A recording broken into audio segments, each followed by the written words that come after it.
रचयिता बनने के लिए इंपॉर्टेंट है कॉन्सेप्ट्स को डिटेल में समझना।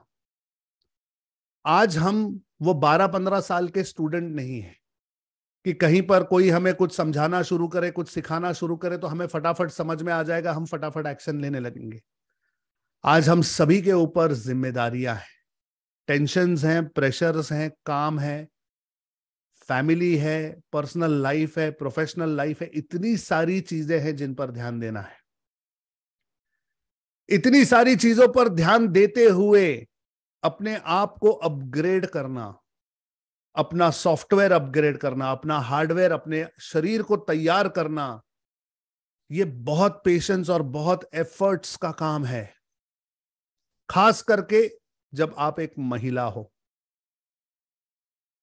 जब एक महिला अपने घर, अपने परिवार, सभी को सपोर्ट करते हुए अपने ऊपर काम करती है, तो मुझे देखकर ही उनके लिए इतना प्राउड फील होता है। मुझे लगता है कि इनकी जगह अगर हम में से कोई और मेल मर्द होता तो वो शायद कर नहीं पाता। हमारे में उतनी ताकत ही नहीं होती कि ये सब कुछ संभालते हुए भी हम अपने लिए समय निकालें, अपने लिए एफर्ट्स डालें, अपने लिए ताकत को खर्च करें। और ये जो अपग्रेड होता है खास करके एक महिला के लिए, ये सिर्फ एक घर या एक परिवार को नहीं, ये सोसाइटी को बदलता है। जब एक महिला अपने आप को अपग्रेड करती है तो उसके अंदर ताकत होती है हजारों और लाखों की जिंदगी चेंज करने की। और ऐसी ही हमारी एक स्टूडेंट है जिनसे आपको आज मिलाना चाहता हूं। इतनी सिंपल कि डिजिटल मार्केटिंग थोड़ा उन्हें मुश्किल लगता है। मुझे कहते हैं कि सर ये ऑटोमेशन ना थोड़ा मुझे समझ में नहीं आता, ये ना थोड़ा सा सर के ऊपर से जाता है, ये कैसे करेंगे। और मैं कहता रहता हूं कि आप कीजिए, आप कीजिए कीजिए। बेस्ट पार्ट है कि वो करती रहती है, भले थोड़ी थोड़ी सी मेहनत रोज क्यों ना हो, लेकिन एफर्ट्स लेती रहती हैं, इंप्लीमेंट करती रहती हैं। और देखते ही देखते वो भी आज डिजिटल रचयिता बन चुकी हैं।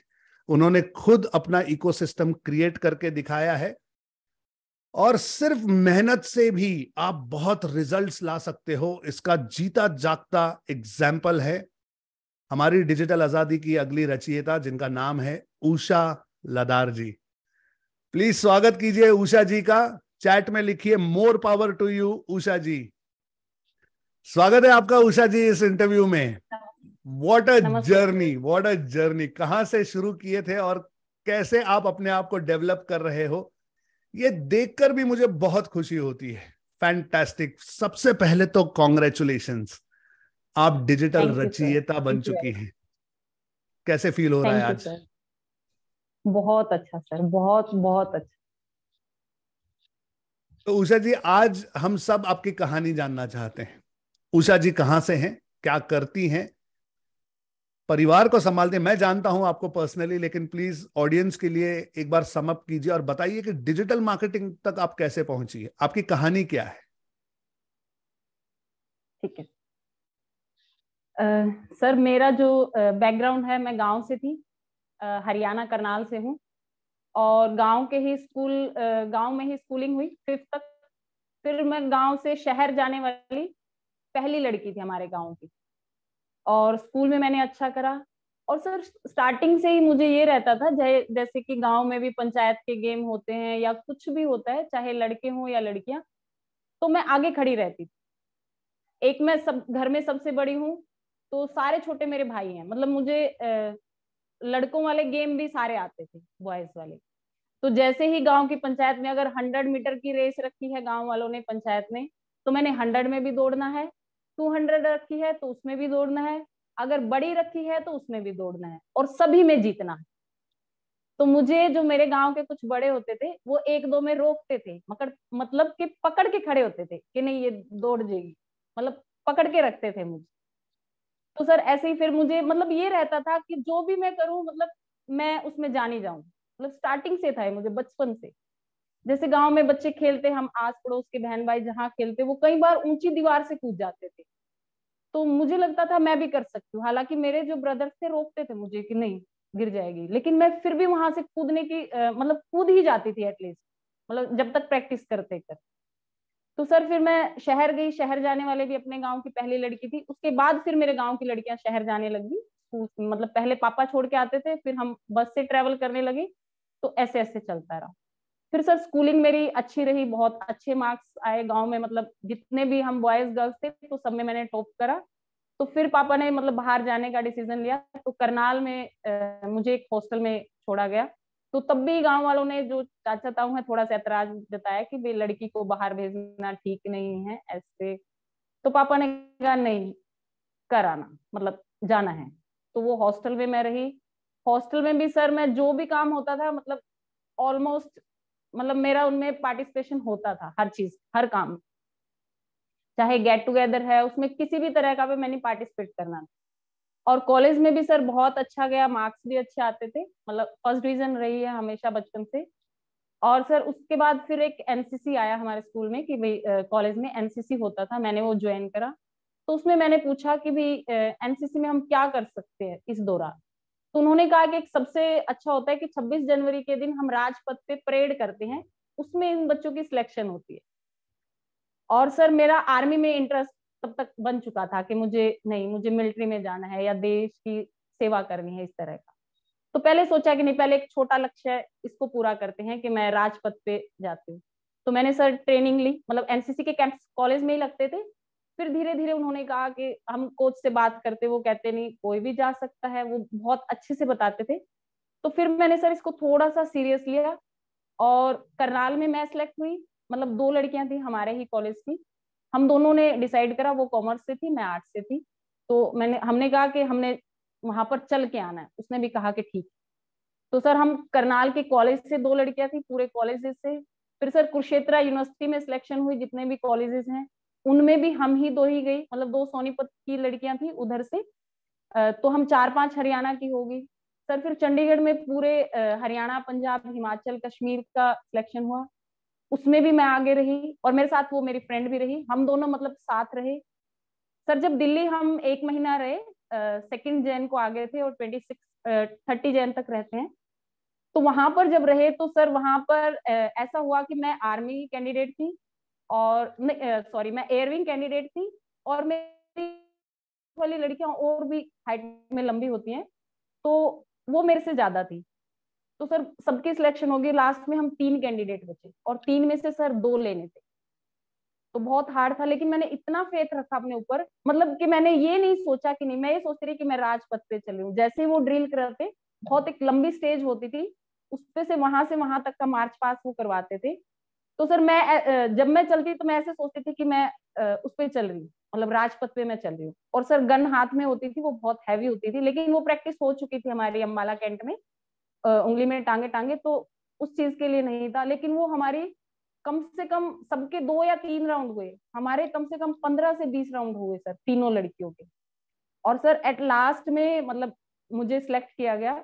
मुझे ये कह के सिलेक्ट किया गया कि आपको आर्मी की ड्रेस दी जाएगी और आगे वाली 3rd रो में खड़ा किया जाएगा, मतलब आपकी ड्रिल बहुत अच्छी है, मतलब सब कुछ। और सर एयर विंग की एक लड़की को हटाया गया मेरी जगह। तो मुझे मतलब जीतने की ललक बचपन से है, लेकिन सर मैं टेक्निकल नहीं हूँ। और संपन्न परिवार से रही हूँ पीछे भी, और जैसे शादी हुई तो आगे भी संपन्नता है। और इसी तरह से फिर मुझे कॉलेज ये लगा कि मैं आर्मी ज्वाइन करूं, लेकिन मुझे कोई गाइडलाइन नहीं मिली ना फैमिली की तरफ से। और एक जाट कम्युनिटी में थोड़ा सा मना करते हैं लेडीज को, पुलिस और आर्मी की तरफ थोड़ा रुझान कम होता है। बस वो शादी की तरफ थोड़ा उन्होंने रुझान करा, तो ऑटोमेटिक, मतलब मैं एक ऐसी अच्छी बच्ची भी हूँ, मैं कहना चाहूंगी कि मैं बात मानती हूँ, मतलब पेरेंट्स की मैंने कभी किसी को भी डिसएग्री नहीं करा, या अपने सपनों के लिए मैंने फाइट नहीं करी। लेकिन वो भी मेरी बात मानते थे थोड़ा बहुत, जितना मैं करती थी। फिर सर आगे भी संपन्नता है परिवार में। तो यहाँ पर सर फिर मुझे लगा कि नहीं, मुझे एक बहुत अच्छी बहू बनना है, मतलब हर चीज में। हालांकि मैं वेल एजुकेटेड थी, एमए करने के बाद मेरी शादी हुई थी, रोहतक से हूँ मैं, एमए इकोनॉमिक्स के बाद मेरी शादी हुई। सर मैंने एमफिल किया, शादी के बाद बीएड किया, एमएड किया। मतलब मैं टीचिंग के टच में रही, मतलब पढ़ती रही। मुझे ये था कि मुझे अपने आप को अपग्रेड रखना, मतलब वेल रखना है, मैंने अपने घर को भी वेल रखना है, खुद को भी वेल रखना है। कहीं बाहर जाऊं तो ये ना लगे कि भाई जॉब नहीं करती और इसका लिविंग जो है वो डाउन जा चुका है, या मतलब मुझे अपडेट रहना बहुत अच्छा लगता। तो सर ये सारा चलता रहा, और हमारी ज्वाइंट फैमिली है सर, 2 चाची और मम्मी, मतलब 3 सास, एक हमारी दादी जी पर, मतलब 4 लेडीज मेरे ऊपर थे। तो थोड़ा सा टफ रहा स्टार्टिंग में, लेकिन मैंने उनको मैनेज कर लिया। उनके साथ बहुत अच्छी बॉन्डिंग होगी, चारों मतलब चारों पांचों हम लेडीज जो थी अच्छे से रहते थे। फिर सर बहुत लंबे टाइम जैसे बच्चा भी हो गया, स्कूल जाने लग गया, तो मुझे अपने आप को अकेला लगने लग गया, और ये फील होने लग गया कि शायद मैंने मतलब मेरा सपना कहीं दबा है, मुझे रियलाइज होने लगा सर। और सर उसने मैं थोड़ी सी परेशान रहने लगी, लेकिन किसी को कहती नहीं थी। घर में कई बार कहती कि मुझे जॉब करनी है, या हस्बैंड को, तो वो कहते हैं कि यहाँ आसपास के स्कूल देख लो, जो कि मुझे स्कूलिंग कभी से पसंद नहीं थी। मतलब मैं ऐसे नहीं कि कॉपी चेक करूं, होमवर्क दूं, इस तरह का काम मुझे कभी ऐसे नहीं लगता था। मुझे होता था कि मैं बस स्टेज पे खड़ी होकर मैं बताऊं, मैं बोलूं, और उसको सीख के वो करे। जैसे सर आपको देखती हूँ मैं, आप बोलते हो, जब ट्रेनिंग देती हूँ, या किसी भी ट्रेनर को देखती हूँ, तो मुझे ये लगता है कि घर में भी मैं कई बार ऐसे खड़ी होकर एक्टिंग करती हूँ कि हाँ मैं बोल रही हूँ, भले ही मैं कुछ नहीं बोल रही होती, लेकिन मैं एक्टिंग करती हूँ। तो सर ये सफर चलता रहा, और फिर मेरा सपना जो है वो कहीं ना कहीं उसमें करंट आया। तो मैंने ऐसे ही मतलब कि अफर्मेशन कह लो इसको, या तब नहीं पता था इन चीजों का, तो मैंने ऐसे बोलना शुरू करा कि भगवान मुझे 5,000 की जॉब मिल जाए, मतलब मुझे मतलब जॉब करनी है मुझे, मतलब घर से जाना 5,000 की मिल जाए। और सर बाय चांस आप मानोगे, मेरे पास एक कॉल आई कि हेलो आपको जॉब चाहिए। मैंने कहा हाँ जी। तभी फोन आए हुए थे शायद मेरे पास, तब 6 महीने फोन को हुए थे। तो सर मैंने उसको करा, मैंने बिना बताए मैं गई, मतलब घर में ऐसे भी मतलब फ्रीडम थी एक्टिवा लेके, आप कहीं भी जा सकते हो, मार्केट के काम कर सकते हो। ये भी नहीं पूछते थे घर वाले कि भाई कहाँ जाना है या कितनी देर में आना है, बस ये पूछते थे कि मम्मी मैं जा रही हूँ और थोड़ा टाइम लगेगा, तो वो जाने, मतलब फ्री है फैमिली में। तो सर मैं गई, मैंने इंटरव्यू दिया वहां पर, तो उसने मुझे सैलरी 5,000 ही बताया, जो कि मुझे बहुत खुशी हुई कि हाँ मुझे जैसा मैंने सोचा था कि मुझे 5,000 मिल गई। और सर 5,000 मैंने इसलिए सोचा था क्योंकि मेरे आस पड़ोस में मैंने एक छोटा सा, मतलब गरीब बच्चों को मैं पढ़ाने का थोड़ा काम सोचती थी, और मैंने शुरू कर दिया था। तो वहां के लिए मुझे एक लेडी चाहिए थी जो 1,000 रुपए लेती थी, लेकिन मैं सोचती थी कि कहीं से ना लेके मेरी 5,000 की जॉब लग जाए, मैं 1,000 उसको दे दूंगी, 1,000 बच्चों की पॉकेट मनी में लगा दूंगी, मतलब इस तरह से मैंने डिवाइड किया था। तो 5 लगे सर, 5,000 की मेरी जॉब लगी, लेकिन वो कंप्यूटर की जॉब थी सर। कंप्यूटर के बैठ पे कुछ डाटा कलेक्ट करना, कुछ ऐसा सा था जो कि मैंने कभी नहीं किया था, ना मुझे उसकी नॉलेज थी। वो की सर मैंने 2 4 6 महीने में, उससे फ्रस्ट्रेट हो गई सर। मुझे कुछ ना तो आता था, वो कट कॉपी पेस्ट करना बिल्कुल नहीं आता था सर। और वो मैम भी परेशान हो गई थी कि मैम आपको कितना सिखाती हूँ, राइट क्लिक करो, कॉपी करो, फिर पेस्ट करो। तो मैंने कहा नहीं। फिर मैंने वहीं से सर फिर बोलना शुरू करा कि नहीं, मुझे मतलब पढ़ाना है, मतलब खड़े होकर पढ़ाना है, लेकिन कॉपी वाला नहीं पढ़ाना। सर फिर मैंने वहीं पर डिसाइड करा कि नहीं, मैं थोड़ा सा कोचिंग लेती हूँ, जैसे गवर्नमेंट जॉब की कोचिंग लेते हैं, तो मैंने वहाँ कोचिंग ली सर।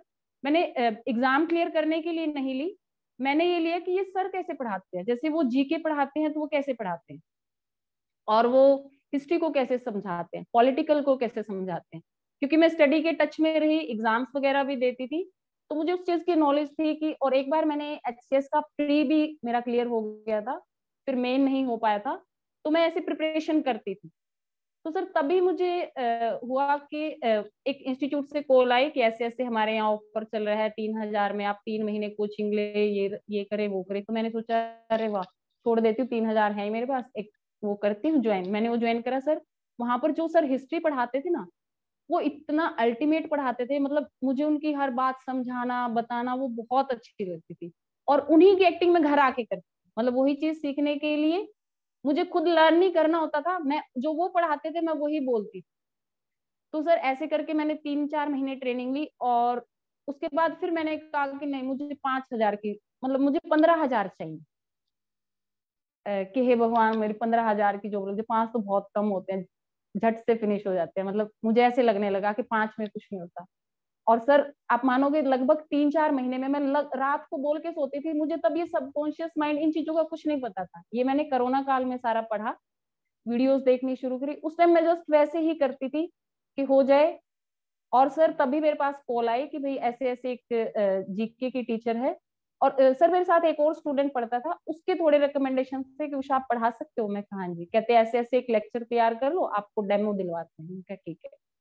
सर मेरा डेमो हुआ और उन्होंने कहा कि तुम 20,000 ऑफर करना, तुम बहुत अच्छी पढ़ाती हो और अच्छी लगती हो, खड़े मतलब पढ़ाती हो। उन्होंने सब कुछ बताया मुझे कि तुम एक ऐसे लगता है कि एक्सपीरियंस हो, हालांकि था नहीं, लेकिन लगते हो आप बाय पर्सनैलिटी, तो करना ऐसे।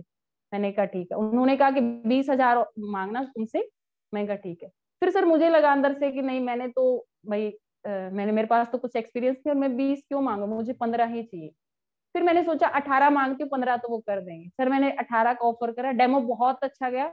लगभग 100 स्टूडेंट्स बैठे हुए थे क्लास में, क्योंकि पूरे बैच सारे मर्ज कर दिए गए थे कि भी मैम का डेमो है। और सर फर्स्ट टाइम ऐसे लगा कि नहीं, मैं बहुत कुछ कर सकती हूँ। फिर सर वो डिजिटल थोड़ा सा पढ़ाना पड़ता था, उसमें मुझे प्रॉब्लम आती थी कि वहां पर एक स्टूडेंट क्लास का कोई भी हेल्प कर देता था, उनसे मैं मतलब छूना ही नहीं चाहती थी इन चीजों को, टेक्निकल चीजों को। तो सर वहाँ जॉब रही, 15,000 मैंने किए, बहुत अच्छा। 3-4 साल में बहुत अच्छा करती रही, जीके पढ़ाया मैंने। फिर एक हरियाणा जीके कर दिया था, वो पढ़ाया, पॉलिटिकल साइंस पढ़ाई, और कुछ ऐसे क्लासेस सेमिनार्स लेती थी कॉलेजेस वगैरह में। तो 2-3 साल किया।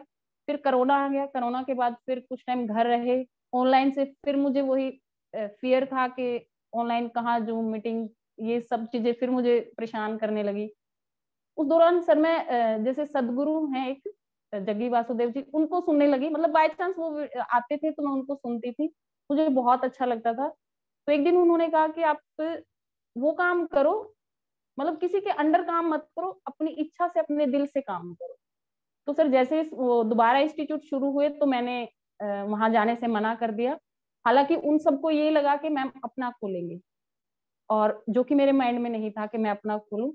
और side by side sir morning में मैं योगा सिखाती थी, हमारे पास में मंदिर है, तो वहां से मदर इन लॉ ने वगैरह सीखी थी कहीं से। तो उनको सिखाने के लिए 4-5 लेडीज जो घर की ही थी, उनको सिखाने के लिए हम सुबह जाते थे 1-1.5 घंटा, तो वहां पर हम प्रैक्टिस करते थे। तो मुझे लगा कि नहीं, मैं इसको, जो मेरा मतलब अंदर से मेरा पैशन है, या जिसको मैं बहुत अच्छे से बता सकती हूँ, कर सकती हूँ, मैं उसी को करती हूँ। सर फिर मैंने कोरोना काल में ही डिसीजन लिया कि नहीं, मैं कोई जॉब नहीं करूंगी और अपना काम शुरू करूंगी। तो सर मैंने घर में अपनी गैराज का थोड़ा सा पार्ट लिया, थोड़ा घर वालों को रिक्वेस्ट करी, हालांकि सबने मना करा, क्या जरूरत है 2-4-5 हजार के लिए, कहाँ से 500-500 रुपये ले, ऐसे मतलब फैमिली में अच्छा नहीं लगता। मतलब सब फैमिली अच्छी है भाई, लोग क्या कहेंगे लोग, मतलब ये सब कुछ बहुत सुनने को मिला। और स्टार्टिंग में एग्री भी नहीं हुई, थोड़ा सा मैंने मनाया। फिर कहा कहाँ करेगी, घर में अच्छा नहीं लगता, साउंड आएगी, क्या कहेंगी इतनी औरतें, मतलब जो ये सब कुछ हम सब सोसाइटी में सुनते हैं वो सब सुना। लेकिन फिर मैंने एक बार स्ट्रॉन्ग डिसीजन लिया कि नहीं, मतलब मुझे करना ही है। तो उन्होंने कहा कि ठीक है। मैं कहा फिर मैं बाहर लेके करूंगी, मुझे बाहर रेंट पे जगह दिलवाओ। और अभी तो हमारी है जगह गैराज में, हमारी आधी गैराज खाली रहती है। तो कहते चल ठीक है। फिर सर ये कि हम बोर्ड नहीं लगाएंगे, मतलब बाहर बोर्ड नहीं लगने देंगे, वो अच्छा नहीं लगता, क्या कहेंगे अपनी बहू से ऐसे काम करवाते, जो कि हमारे होता है थोड़ा सा जी। कि इनकी बहू काम करती है। तो सर ऐसे चलता रहा, तो मैंने थोड़ी सी हिम्मत मारी, जोर मारा, और रात को फिर वही मैंने मैनिफेस्ट करना शुरू करा कि नहीं, मैं जैसे योगा करवा रही हूँ, ऐसे आ रहे हैं, ऐसे बैठ रहे हैं, मैं उनको ये बता रही हूँ। और सर ऐसे ऐसे करते स्टार्ट हो गया। उस दौरान फिर मैंने सोचा कि नहीं, अब मुझे टीवी मतलब स्क्रीन पे आना है। तो सर मैं ऐसे सोचने लगी कि मुझे डिजिटल मतलब कौन सिखाएगा ये चीज, कंप्यूटर लैपटॉप कौन मुझे सिखाएगा, मतलब ऐसे ऐसे करती रही। तो फेसबुक पे अकाउंट था, थोड़ा थोड़ा मैंने बहुत सारी चीजें, तो जो मेरे पास 1-2 लड़कियां आती थी उस तरह, लॉकडाउन था तो गर्ल्स मेरे पास बहुत आती थी, कॉलेज की और जॉब वाली भी। तो उन्होंने बताया कि मैम आप यूट्यूब पे वीडियो डाला करो, मैम आप इतना अच्छा बोलते हो, मैम आप ये करते हो। उन्होंने मोटिवेट करा, उन्होंने ही मेरा इंस्टाग्राम पे वो बनाया, फेसबुक पेज पेज नहीं, फेसबुक का जो प्रोफाइल है वो बनाया। और सर वो सारा उन्होंने बना के दिया कि मैम आप ऐसे बस ऐसे डालते रहे करो। मुझे उतना ही पता था जितना उन्होंने बताया था कि मैम यहाँ से ये डालना है। ना मैं किसी का फालतू देखती थी ना कुछ, बस अपना डाला, शट डाउन। और सर ऐसे करती रही, तो मैं ऐसे सोच रही थी कि नहीं, मुझे कौन सिखाएगा, आसान सा। सर तभी आपकी एड आती है, और मैंने उस पर क्लिक करा सर, विद इन सेकेंड, और तभी मैंने आपका कोर्स शुरू करा। और सर जो कोर्स के दौरान भी इतनी सारी प्रॉब्लम्स आई कि मतलब जो छोटी छोटी होती हैं बहुत सी टेक्निकल, जो कि मैं नहीं आती थी, लेकिन मेरे बेटे ने एक बात कही कि मम्मा आप ना हाउ टू लिख के यूट्यूब पे डाल दिया करो, वहां से आप वीडियो देख लिया करो, आपका काम हो जाएगा। सर मैंने यही करा, मैं हाउ टू डालती थी कहीं पर, कई बार स्पोर्ट का कई बार बात होती थी, कई बार नहीं हो पाती थी, तो हम लेट हो जाते थे, तो मैं सोचती थी कि नहीं ये वाला फॉर्मूला अपनाती हूँ।